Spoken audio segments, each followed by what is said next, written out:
What's up guys, Blackwar here and welcome to another video, and today we're going to take a look at 32 players that I think will be good in the future for their club or their country, starting off with Argentina. So I've decided to go with Christian Pavon, playing for Boca Juniors. Boca Juniors? Yeah, Boca Juniors. He had a very good season back in Argentina, and there are some big clubs who want to sign him. Recently PSG made a move, I think like a 40 million euro bid got proposed to Boca Juniors, but they said no. Arsenal is also on the lookout for this guy. So yeah, clearly someone that you'll have to watch during the World Cup, because he probably will want to leave Argentina for a bigger club. Next up, we have Australia with Daniel Arzane. This guy is the youngest player in the World Cup. He's only 19, born in 1999. Was the best player of the year in Australia, playing for Melbourne City, and I think he scored in his first ever game with the Socceroos. So again, a kid with a very promising future. I think he'll probably end up in Manchester City, because Melbourne City is like the reserve club, a club of the Sky Blues. So again, someone that you'll have to watch out, to look out for in the future. Next up, Leander Dendoncker, a player you probably will know about if you're familiar with Football Manager or FIFA Career Mode. Plays for Anderlecht, used to be a CDM, but now plays more as a centre back. But he had some offers last year ready to move from Anderlecht, mainly West Ham. In the end, the talks just broke down, and he played one more year with his Belgian side. I know Lyon wants to sign him as well, so I don't think he'll spend a lot more time in Belgium, and he'll finally have a place where in the top 5 championship, and that's probably what he deserves. Now we have Alisson. I'm not gonna lie, I didn't know who to pick in Brazil. There's no hidden gems. Every player is basically a star. So I went with Alisson because there's a lot of transfer rumors with him at the moment. I know Liverpool wanted to sign him, but again, talks broke down. I think Chelsea wants to sign him, Arsenal wants to sign him. A lot of clubs are looking to sign this guy, and I mean, he had a great season with the AS Roma, going to was it the semis? Yeah, the semis of the World Cup. Sorry, of the Champions League, maybe with the World Cup as well, Brazil. So next we'll have Jeremina. I'm not gonna lie, I didn't know a lot about this kid until I packed him on FIFA, and I was very surprised to see there was an 80 rated centre back playing for Barcelona. I didn't know. He joined this summer. Sorry, he joined this winter. He's 18 years old, or no, he's 20. Sorry, he's 20 years old. He's in the young generation of players from Colombia, starting to emerge. I don't know a lot about him, but he's very talented. That's all I know. And if Barcelona signed him, there's probably a good reason why. So yeah, someone to look out in the defense for Colombia. Next up, sorry for the image quality, which is a bit pixelized, but this is Joel Campbell, playing for Costa Rica. I think he's been at Arsenal since 2012, and he's been on loan since 2012. He's recently was on loan to Real Betis, I think, and I'm pretty sure they went into European football this season. So clearly a big part of him, a big part of this success was due to this guy. Also helped Costa Rica to go through to the final phase of the World Cup. So someone you probably know, but I'm not gonna lie, I don't know a lot about Costa Rican football. Now Croatia. Again, I could have gone with Ante Rebic or Marko Rog. I don't think. Wait, is he? No, Marko Rog is not doing it. But I went with Andrej Kramaric, former Leicester player, and this season had an amazing season with the TSK Hoffenheim, helping them to go into Champions League football, and a very impressive season in probably the future of Croatian football, as a striker with the likes of Mario Pezalic, Mateo Kovacic, all the itch, to be honest. But yeah, Croatia looking very strong in the future, and well, that's just very good for them. So yeah, Andrej Kramaric, look out for him. Maybe looking for a move as well this summer. Who knows? Now Denmark. I had some opportunities to pick Kasper Dolberg. I really wanted, like, it was between him and this guy who's Pione Sisto. Again, if you're a player of Football Manager, you know him probably when he was back in, I think it was Midtjylland. I don't know if I pronounced that correctly, but he's a left winger, or cam. Now plays for Celta Vigo. Incredible season for his debut season in the Santander.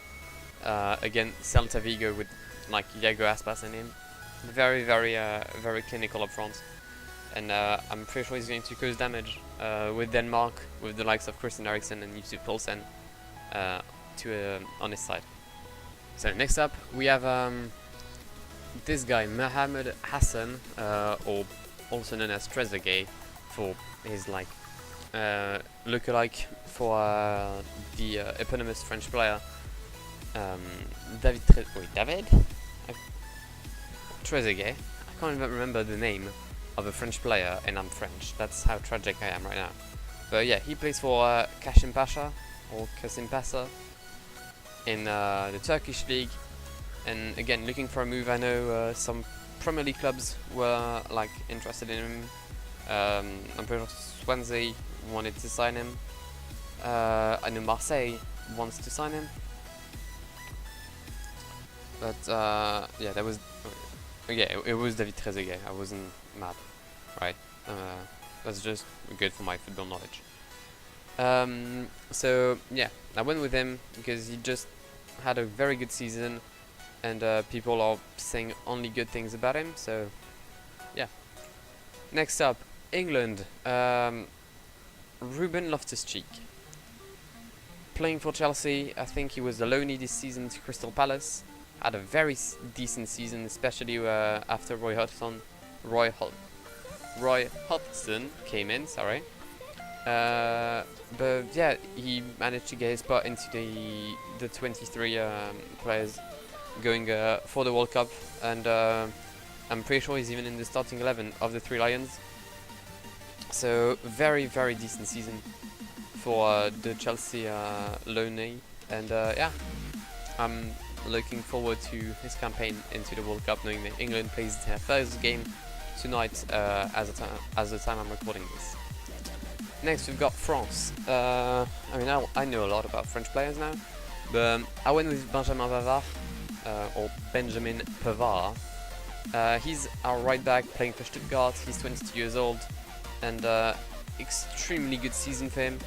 He wasn't even aware that he was going to get called up back in November, and well, I think he like either FaceTimed it or live streamed it, but he was crying, and it shows how genuine he is. And after, like, we may have won against Australia, but with like a very dodgy performance, and he was like the first one to say that we played like shit, and if we keep playing like this, there's no way we're going to win the World Cup.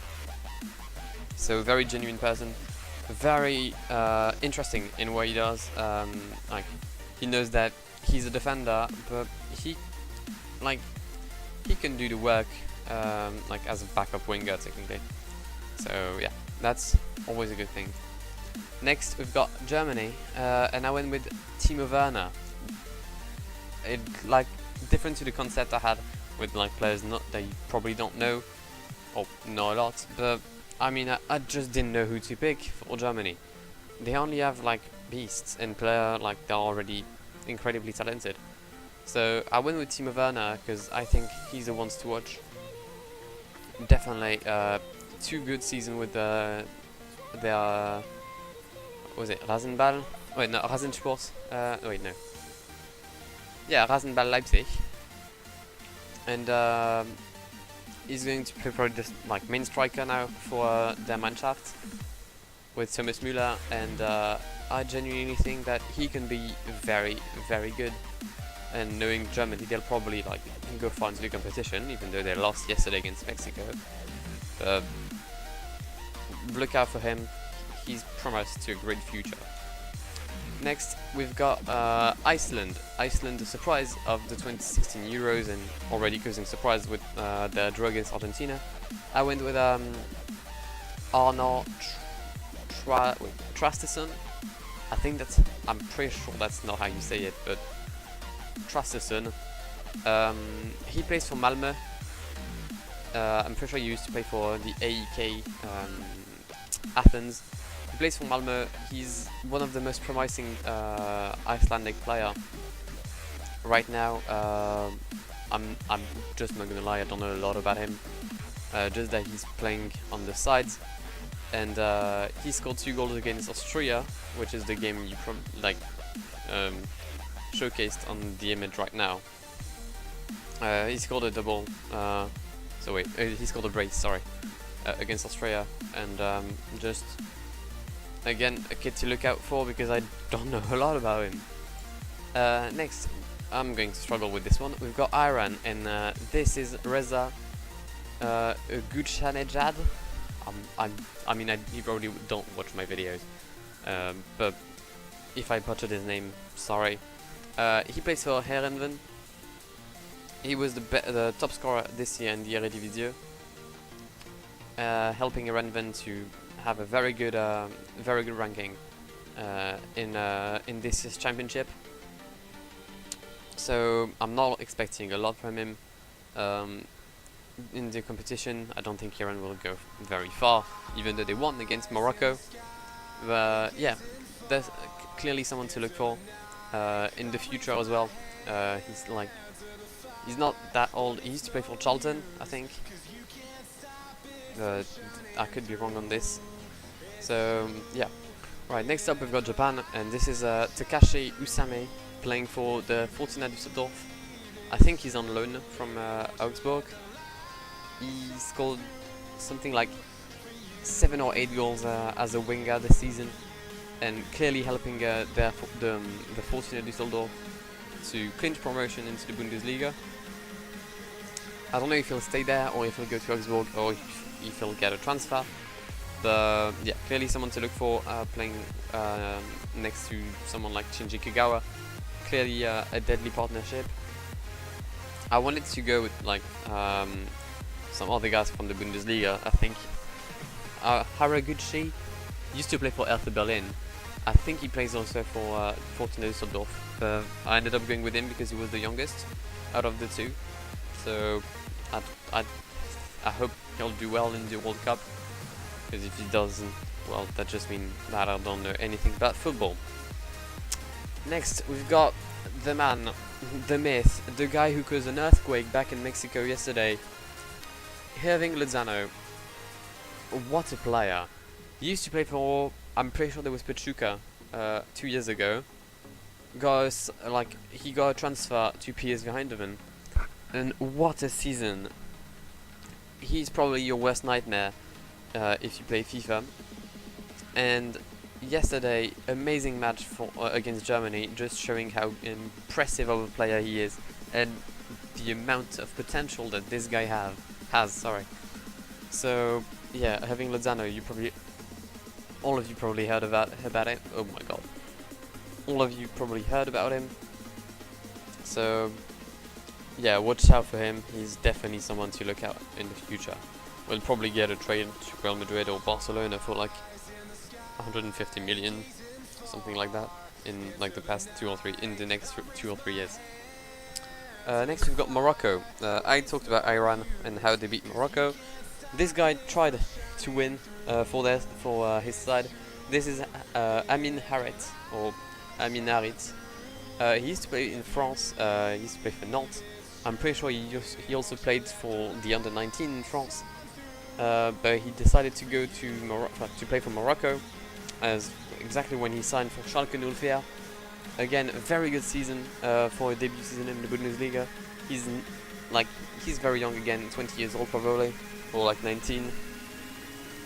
He plays on the right side, a very technical player, very agile, with a very, very good left foot.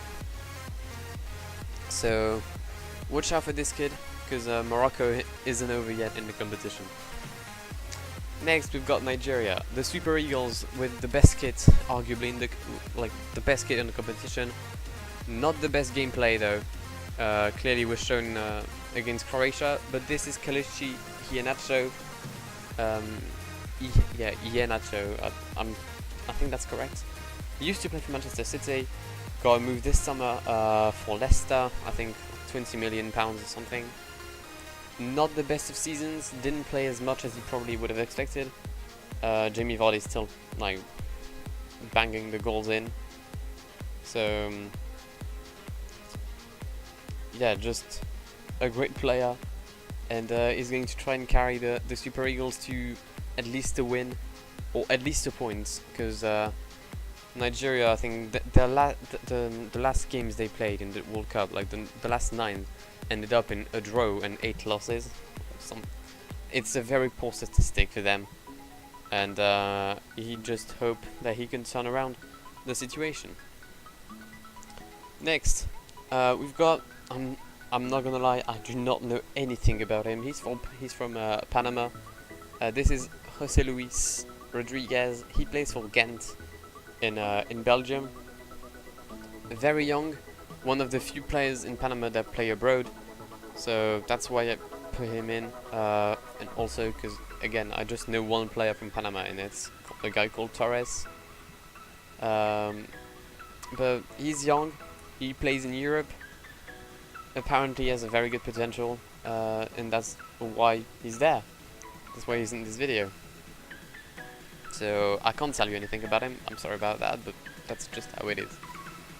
Next up we've got Peru, and that would be Renato Tapia, playing for Feyenoord. He's the youngest player in the Peruvian side, and one of the best players this season in the Eredivisie, for the reigning champion Feyenoord. He's a CDM / centre mid, very like a box-to-box midfielder, but he can also bang in the goals, as you can see by as you can see by this picture when they beat Napoli, I think, in the Champions League group stage. So clearly, someone I think will have like not a very incredible future, but like he can get a move in a club like I don't know, Everton or like Sevilla, for example. So someone I think he'll have a good career, but still young, can still do like a lot of things, and he'll try to get things done for Peru in the France group, even though they lost against Denmark. Next we've got Arkadiusz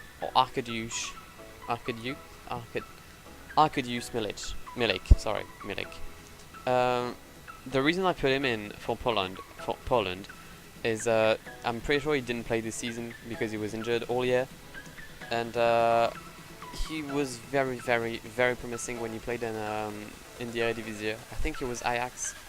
He got moved this summer and had a like season-ending injury back in like September or October. I can't really remember. It was one of the two, and I'm really interested in seeing him at the World Cup. I just want to know what he's gonna do, because he has a bright future. Like him and Robert Lewandowski as like the striking pair is something that you don't want to face every day. So yeah, this is Arkadiusz Milik. Next up, we've got our first player from Valencia, and that would be Gonzalo Guedes. He's on loan from the PSG. They're going to try to buy him, and they probably they have to buy him because he had an amazing season.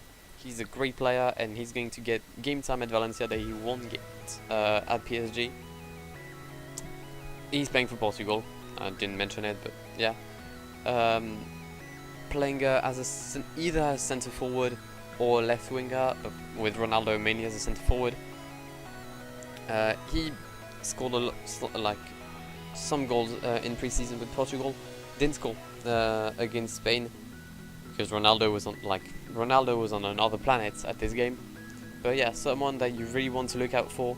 Very, very talented young player, and maybe the future of Portuguese football.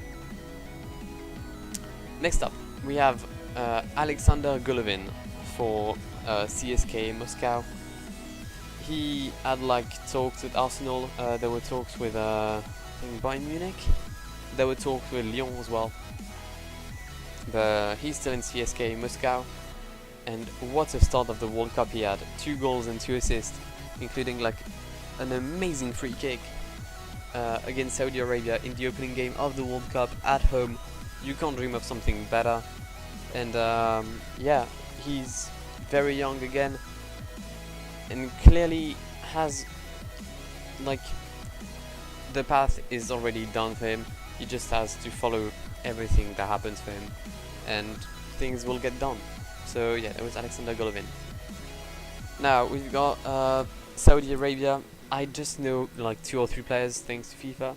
I went with Mohamed El Salawi just because I'm pretty sure he had 2 or 3, I think it was a week or 2 training with Jose Mourinho and Manchester United.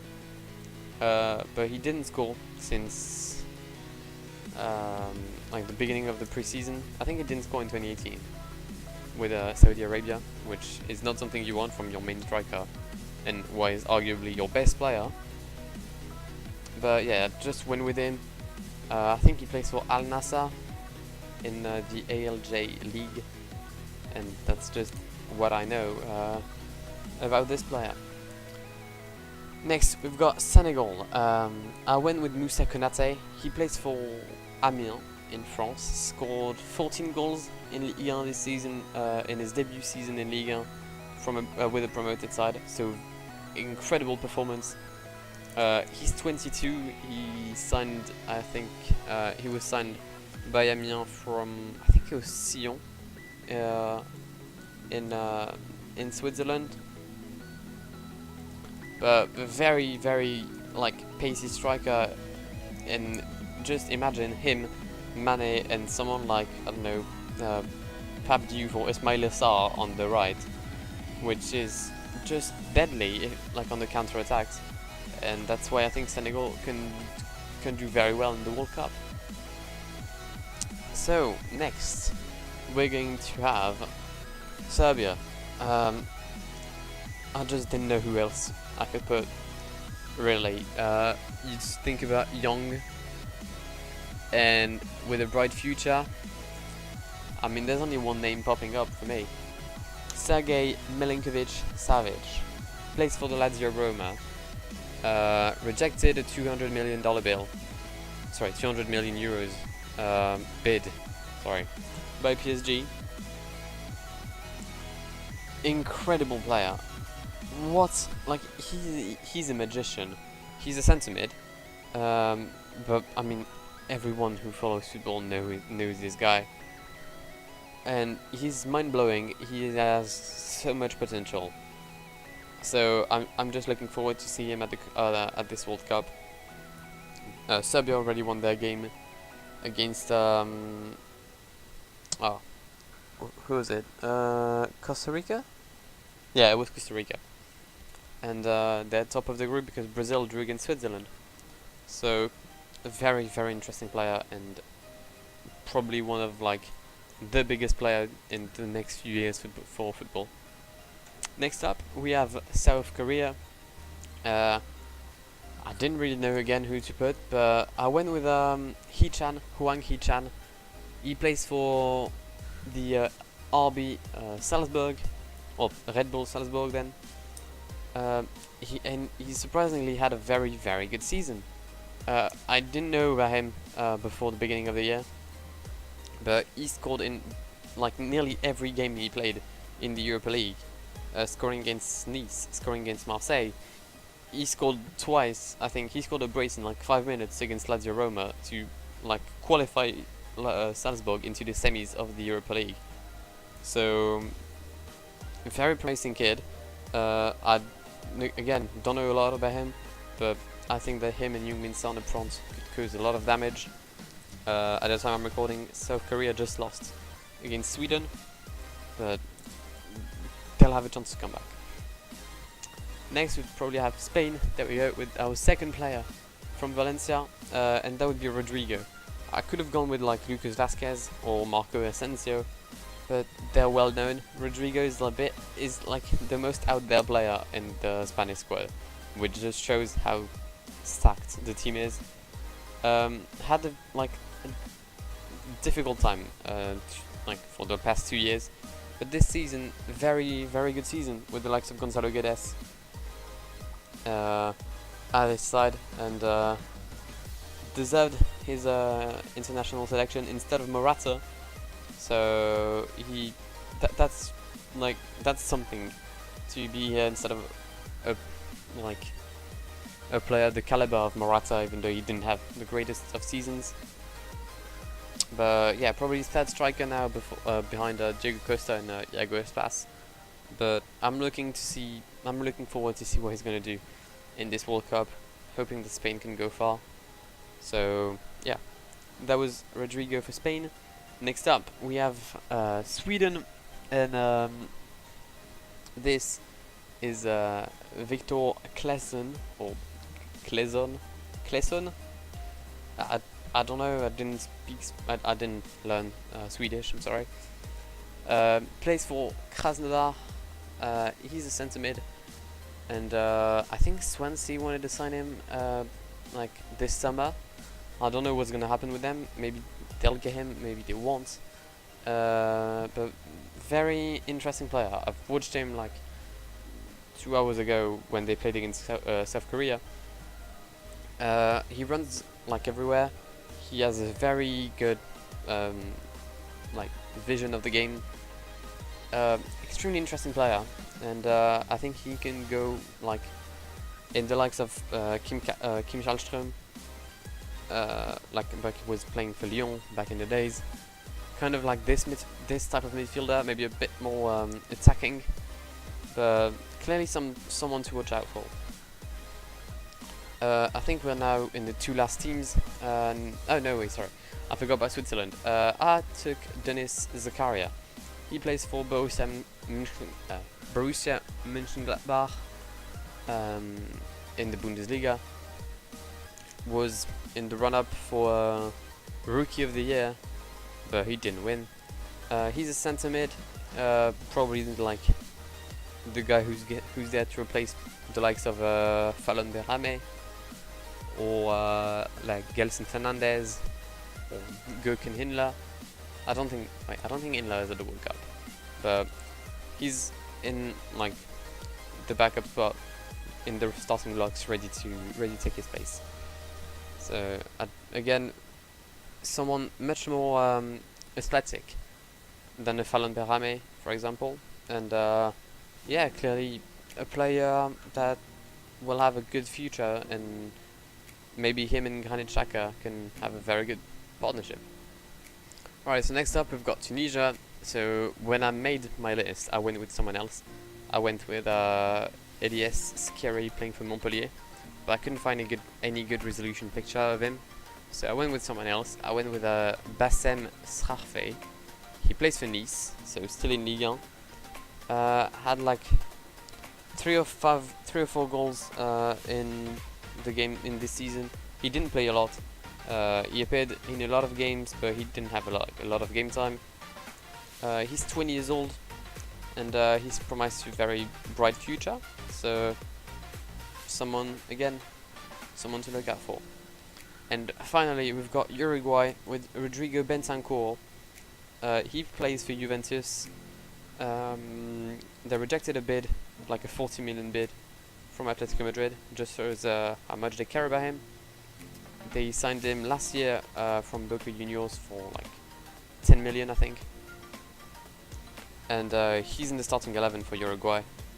Very young, and I think it's one of the missing pieces for Uruguay, because they never had like a very great midfield. So that was it for this video. Hopefully you liked it. Took me some time to like find every player I wanted. So I would love if you would like the video or comment down below. And again, as I say every time, if you want to subscribe, please do. It really makes me happy. I know it sounds cheesy, but I don't care. So yeah, if you want to see more of my content, make sure to subscribe to this channel. And I've been Blackwar. It's been great talking to you. See ya.